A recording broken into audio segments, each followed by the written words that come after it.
Et maintenant, de la musique, de la valse avec le concert du Nouvel An de Vienne. C'est une tradition.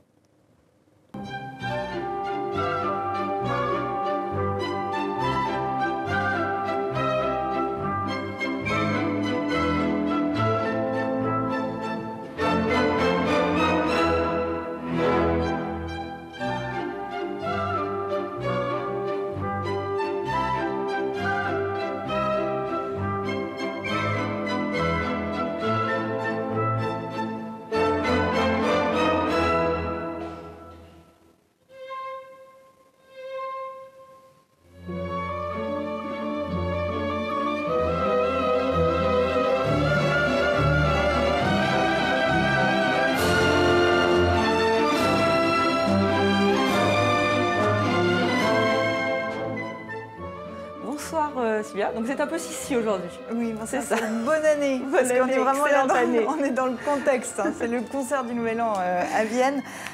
Zubin Mehta a joué avec le public. Il s'est tourné vers la salle pour ce 75e concert du Nouvel An. C'est quand même une tradition à laquelle on est maintenant habitué. Un chef d'orchestre cabotin est désormais légendaire puisque c'était la 5e fois que le maestro indien dirigeait le Philharmonique de Vienne.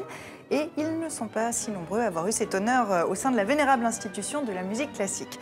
Alors, sous les heures du Musikverein, comme d'habitude, des valses, des polkas, des galops et marches des Strauss, lors du traditionnel final Le Beau Danube bleu du fils, puis le public a battu la mesure sur la marche de Radetzky du père.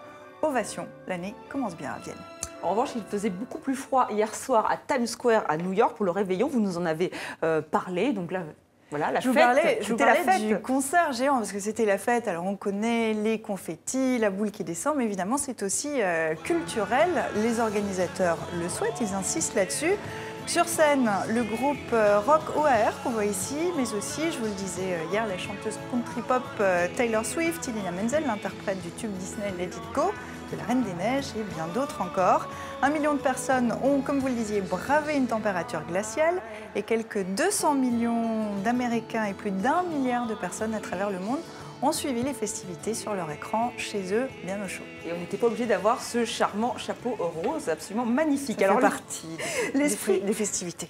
L'esprit des fêtes de fin d'année se poursuit jusqu'à ce week-end. Donc, au domaine de Chantilly, nous voilà de retour en France. Oui, les fêtes de fin d'année sont propices aux rêves et aux merveilleux. Alors, le nouveau spectacle de Noël des Grandes Écuries de Chantilly propose La Reine des Songes, sous le dôme des Grandes Écuries, une histoire musicale équestre de rêves et de cauchemars.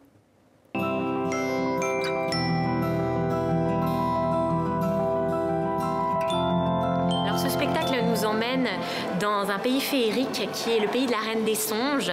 La Reine des Songes attribue à chaque enfant nouveau-né une fée chargée de veiller sur le sommeil des enfants.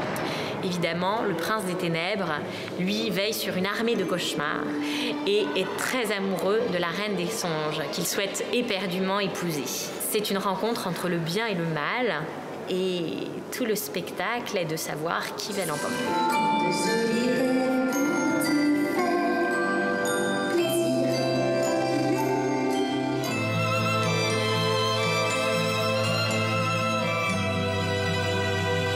Nous sommes de la compagnie Accroche-Cheval, donc voici Swazik Madro, Sébastien Lassel, la Reine des Songes, le Prince des Ténèbres.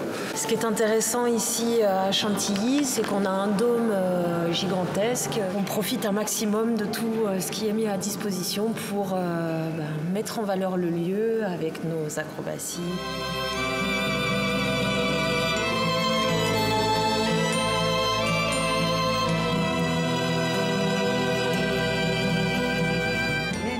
Représentation aura lieu ce week-end de vendredi à dimanche, Estelle. Alors au calendrier de 2015, Mons, capitale européenne de la culture, on en parlera beaucoup sur TV5 mais pas seulement. On va avoir l'occasion d'en reparler ici. Plus de 300 événements majeurs, 1 millier d'activités artistiques et parmi les temps forts, une exposition consacrée à Van Gogh, 5 musées inaugurés début avril. Le coup d'envoi, Estelle, sera donné le 24 janvier par une grande manifestation festive et pour un an, Mons partagera ce titre de capitale européenne de la culture avec Pilsen en République tchèque. Merci Sylvia et à très bientôt. À bientôt Estelle.